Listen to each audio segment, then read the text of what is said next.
Avui estrenem Dessuadora. Heu vist que xula influència cors? Avui parlarem de dialectologia, que feia temps que no en parlàvem. Jo soc. Totes les persones diuen jo soc. En realitat, esta forma prové del llatí sum.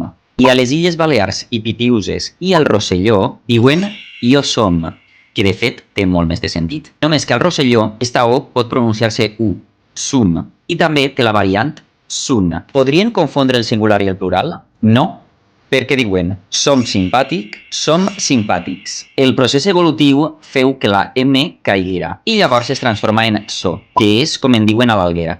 Jo so simpàtic. Com que el verb és ser o ésser i és de la segona conjugació, s'ha produït una analogia, comparació o imitació d'altres formes. La nostra llengua, que jo sàpia, és l'única que té verbs velaritzats. Prenc, puc, tinc, que acaben en un fonema velar.